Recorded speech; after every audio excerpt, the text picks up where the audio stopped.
Bonsoir, chère Notre-Dame du Saint-Cordon. 6 mois sont déjà passés depuis votre départ de chez votre cousine Élisabeth. Au fait, est-ce que vous étiez présente lors de l'accouchement de Jean-Baptiste? Nous ne le savons pas. Pas plus d'ailleurs de la manière dont vous avez vécu votre grossesse. Le terme est proche. Et voici qu'après le bouleversement de l'Annonciation et l'exultation de la Visitation, un événement imprévu va bouleverser l'approche de la naissance de l'enfant divin. Écoutons Saint Luc, votre évangéliste préféré. De l'évangile de Jésus-Christ selon saint Luc, au chapitre 2. En ces jours-là, parut un édit de l'empereur Auguste, ordonnant de recenser toute la terre. Ce premier recensement eut lieu lorsque Quirinius était gouverneur de Syrie.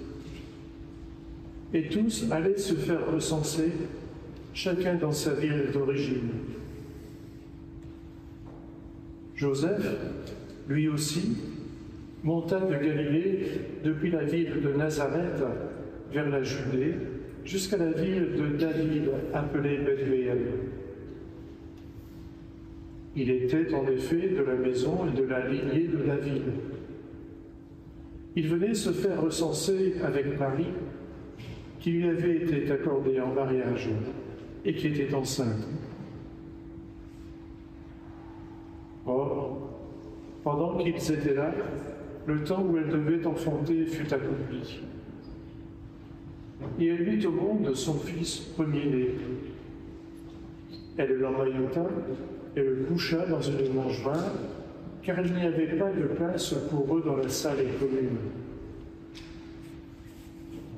Dans la même région, il y avait des bergers qui vivaient dehors et passaient la nuit dans les champs pour garder leurs troupeaux. L'ange du Seigneur se présenta devant eux, et la gloire du Seigneur les enveloppa de sa lumière. Ils furent saisis d'une grande crainte. Alors l'ange leur dit : « Ne craignez pas, car voici que je vous annonce une bonne nouvelle, qui sera une grande joie pour tout le peuple. Aujourd'hui, dans la ville de David, vous est né un Sauveur, qui est le Christ, le Seigneur. Et voici le signe qui vous est donné. Vous trouverez un nouveau-né emmailloté et couché dans une mangeoire. »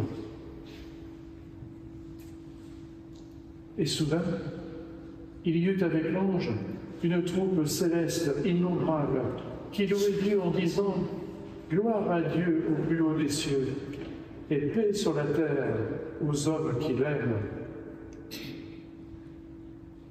Lorsque les anges eurent quitté les bergers pour le ciel, ceux-ci se disaient entre eux : « Allons jusqu'à Bethléem pour voir ce qui est arrivé, l'événement que le Seigneur nous a fait connaître. » Ils se hâtèrent d'y aller, et ils découvrirent Marie et Joseph avec le nouveau-né couché dans la mangeoire. Après avoir vu, ils racontèrent ce qui leur avait été annoncé au sujet de cet enfant. Et tous ceux qui entendirent s'étonnaient de ce que leur racontaient les bergers. Marie, cependant, retenait tous ces événements et les méditait dans son cœur. Chère Notre-Dame du Saint-Cordon, comment pouvait-on imaginer une telle issue après l'annonce de l'ange et la prophétie d'Élisabeth? Qu'avez-vous pensé, Marie, lorsque, dans la nuit de Bethléem, vous avez vu pour la première fois votre enfant dans cette crèche misérable? De Gabriel, vous aviez appris que votre enfant serait le Messie, le fils de David, fils de Dieu, Seigneur. Si nous avions été à votre place, Marie, nous nous serions sans doute dit, franchement, le Fils de Dieu, ce Fils du Très-Haut, comme l'ange l'avait appelé, vraiment n'est-ce que cela? Un petit enfant, comme tous les autres enfants, un enfant qui pleure, qui demande à être nourri, un être si petit, si vulnérable, tiré de l'argile de la terre, comme nous tous. En un mot, un enfant si peu divin en apparence. Oui, Marie, comme le cardinal d'Annels le partageait encore lors du millénaire de votre apparition valenciennoise, je le cite, « Quand notre Dieu se montre, il se montre tout petit. Et en cela il diffère de tous les dieux des autres religions, qui eux sont toujours majestueux et grands, inatteignables, surhumains. Ils s'imposent avec force. Notre Dieu frappe à la porte. Il demande par la bouche de l'ange à sa mère de pouvoir entrer et il se présente sous la forme d'un petit bébé dans une crèche. Oui, notre Dieu, quand il se manifeste, il se montre tout petit. Il fait de même dans la vie de nous tous. C'est à peine que nous le remarquons. N'attendons surtout pas de grands événements, de grands sentiments, des signes fracassants. Non, notre Dieu est si petit. Fin de citation. Oui, Marie, il fallait que par vous se révèle l'originalité absolue du christianisme. Le Très-Haut se révèle être le Très-Bas. C'est-à-dire que la puissance de Dieu se manifeste dans l'épaisseur d'une histoire humaine modeste, ordinaire. Les chapitres 1 et 2 de Saint Luc que nous méditons depuis lundi avec vous, Notre-Dame, nous le font comprendre en proclamant la naissance de cet enfant Dieu dans une famille juive inconnue, hors de tout confort hôtelier et salué par de frustres bergers. L'apôtre Paul écrira plus tard aux chrétiens de Corinthe que la puissance de Dieu se dévoile vraiment dans la fragilité humaine. Arrêtons-nous justement quelques instants sur ces bergers qui ont été les premiers visiteurs de votre misérable refuge de Bethléem. Nous le savons, les bergers jouissaient d'une mauvaise réputation en Palestine, où on les tenait souvent pour malhonnêtes et voleurs, comme les publicains ou les collecteurs d'impôts. Et voilà que les méprisés du bas de l'échelle sociale deviennent les premiers concernés par la naissance de celui qui vous a pour mère, vous, l'humble servante. D'ailleurs, pour éviter que ces bergers ne se trompent de destination, les anges leur ont précisé qu'ils trouveront votre nouveau-né couché et emmailloté dans une mangeoire, et non pas dans un berceau situé dans un palais royal. L'insistance de Luc sur la mangeoire, où est couché votre enfant, Marie, souligne la précarité de cette naissance, alors que rien n'est dit sur l'accouchement dont on devine vos souffrances dans des conditions épouvantables. Par vous, Notre-Dame, le Fils du Très-Haut s'inscrit dans l'humanité modeste, fragile, menacée. Et voilà que ces bergers sont les premiers évangélisés de l'histoire chrétienne. Le nouveau-né est déjà celui qui sera accessible aux pécheurs et qui mangera à leur table. La mangeoire de Bethléem, dont le nom signifie « maison du pain ». La mangeoire ne préfigure-t-elle pas déjà la table eucharistique, où, depuis 2000 ans, nous sommes invités à manger le corps de ce Jésus pour avoir part à sa vie éternelle. Si l'on scrute de près le récit de la Nativité selon Luc, que Michel vient de proclamer, les bergers vous racontent ce qui s'est passé avec les anges près de leur troupeau. Mais ni vous, ni Joseph ne leur adressez une parole. En fait, j'imagine que tout a dû se dire par votre regard échangé avec les bergers, avec Joseph et surtout avec cet enfant venu du ciel. La naissance de Jésus a été d'abord célébrée par des regards émerveillés et non pas par des mots.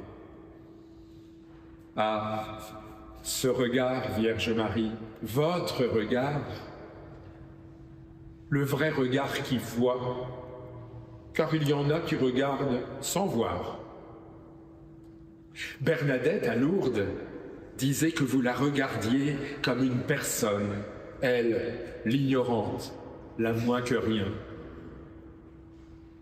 Plus récemment, Maryse, qui présidait l'association jadis aux captifs la Libération, qui accueille des personnes en situation de prostitution, redisait l'importance d'un regard à offrir comme cadeau à celles et ceux qui ne sont jamais considérés comme des personnes, mais plutôt comme des objets à consommer. Et si nous, Vierge Marie, appelés à devenir comme vous, pèlerins d'espérance, nous échangions même à distance le beau cadeau de nos regards, un regard bienveillant pour tous ceux et celles que nous rencontrons, ce que parfois nous ne pouvons pas manifester par des gestes ou des mots souvent inutiles, nous pouvons le faire en posant des regards qui réveillent l'espérance. Et pour nous, les croyants Notre-Dame, le regard devient contemplation. Et à Noël, Vierge Marie, les chrétiens contemplent avec vous la visite de Dieu parmi les hommes pour les affranchir de la crainte. Non pas avec des consignes rigides, mais avec la puissance d'un amour désarmé qui guérit les cœurs brisés.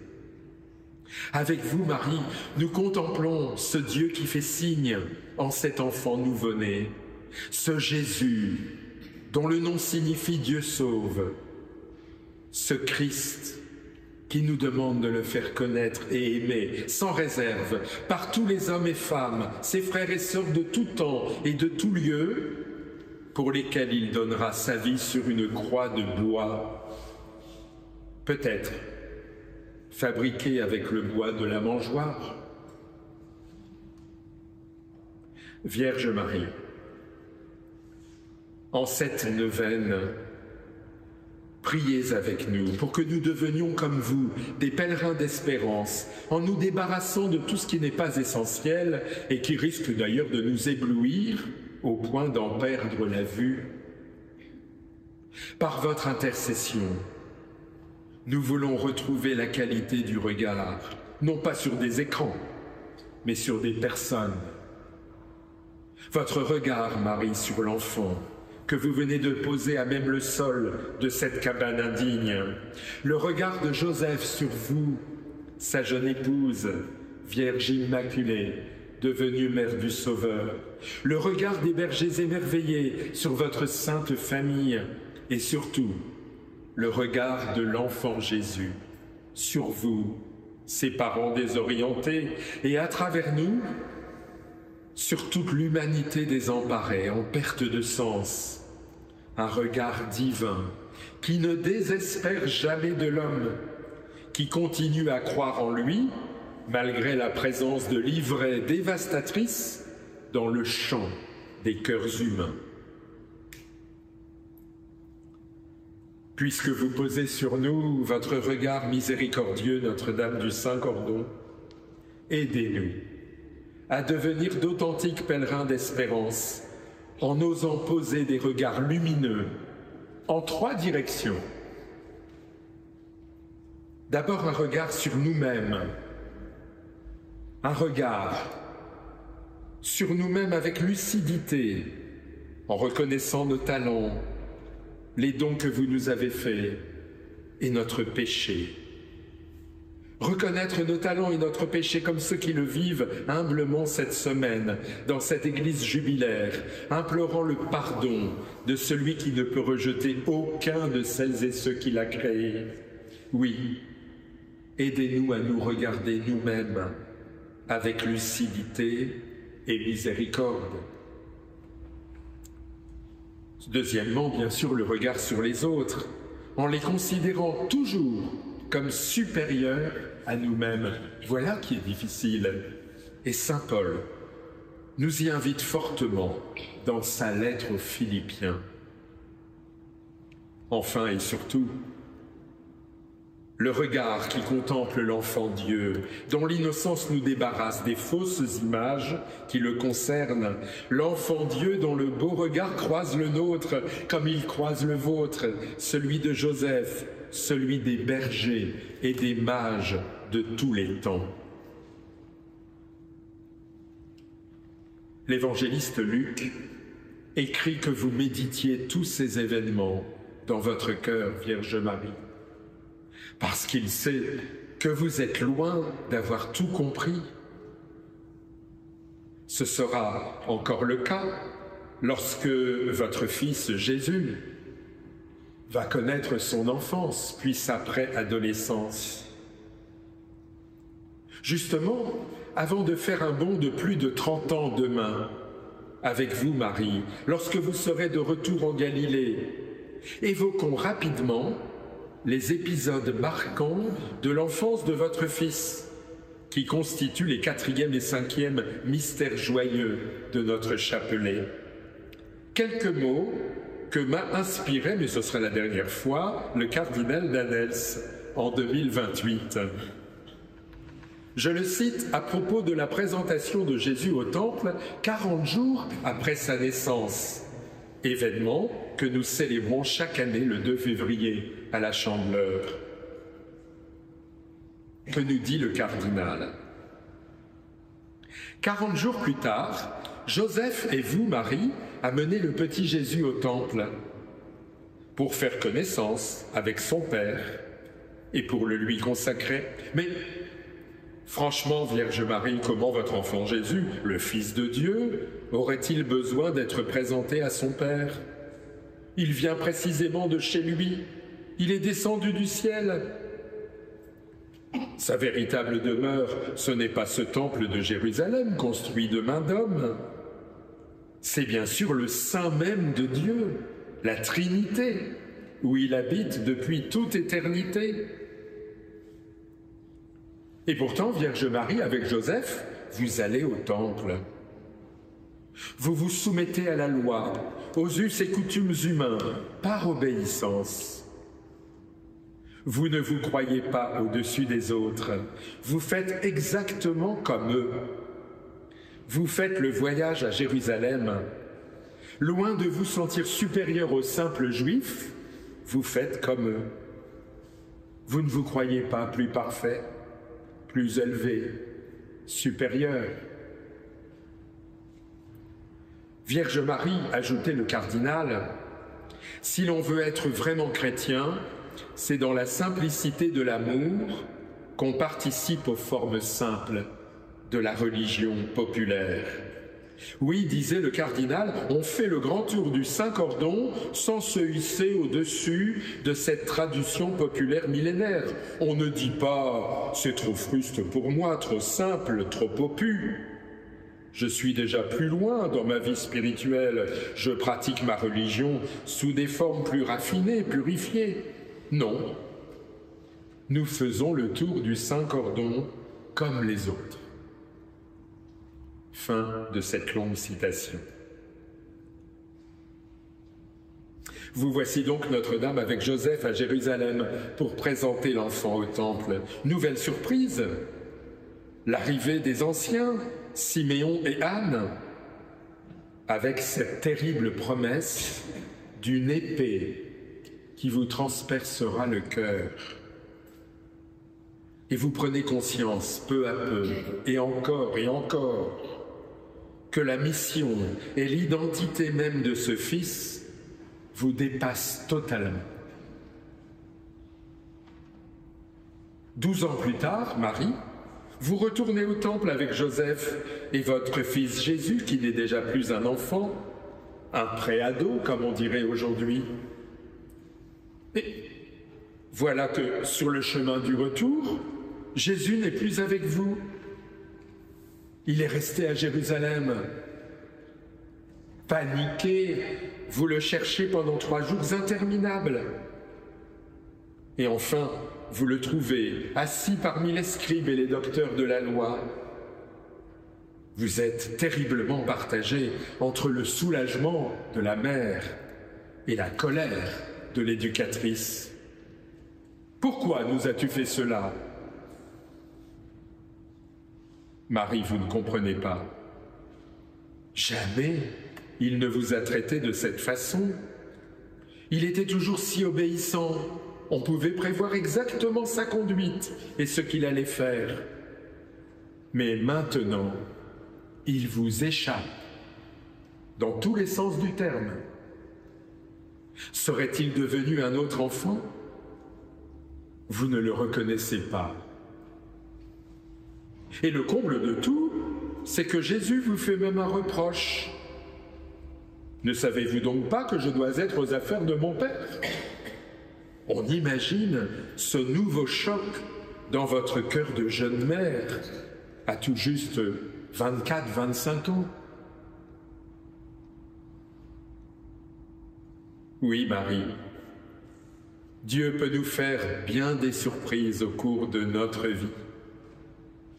Vous l'avez expérimenté. Il peut demander tout à coup des choses que nous n'avions pas prévues, qui étaient même imprévisibles, et en apparence, en contradiction avec tout ce que nous avions pensé devoir faire auparavant. Notre Dieu, Notre-Dame, est un Dieu de surprise. Sa logique n'est souvent pas la nôtre. Et vous avez dû souvent ruminer ces paroles du prophète Isaïe. « Mes pensées ne sont pas vos pensées, et vos voix ne sont pas mes voix, dit l'Éternel.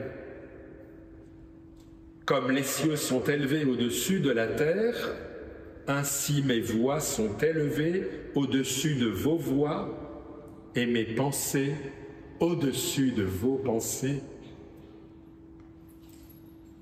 Oui, vous suivre, Marie, c'est se préparer comme vous et avec vous à bien des surprises. Nous allons les partager dans les jours qui viennent. Pourtant, Notre-Dame, face à toutes ces difficultés et surprises du projet de Dieu, votre espérance n'a jamais vacillé. Marie, femme d'espérance. Nous en parlerons encore demain, en nous souvenant de ce fameux mariage à Cana. Mais 19h s'approche, il est temps de vous saluer comme l'ange l'avait fait.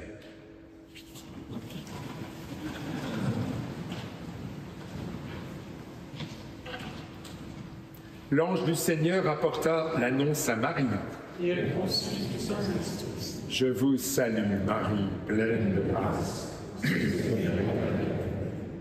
êtes bénie au nom de toutes les femmes, et Jésus, le fruit de vos entrailles, Sainte Marie, priez pour nous pauvres pécheurs, maintenant et à notre mort.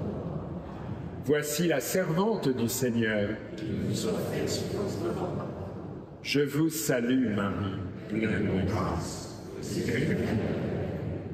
Vous êtes bénie entre toutes les femmes, et Jésus, le fruit de vos entrailles, Sainte Marie, Mère de Dieu, priez pour nous pauvres pécheurs, maintenant et à notre mort.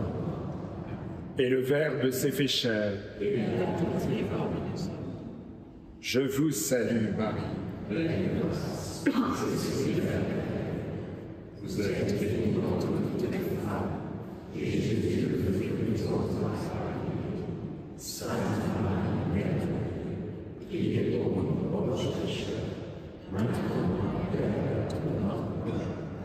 Priez pour nous, Sainte Mère de Dieu. Prions. Que ta grâce, Seigneur, se répande dans nos cœurs. Par le message de l'ange, tu nous as fait connaître l'incarnation de ton Fils bien-aimé. Conduis-nous par sa passion et par sa croix jusqu'à la gloire de la résurrection par le Christ notre Seigneur.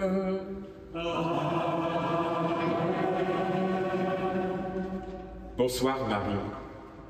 À demain.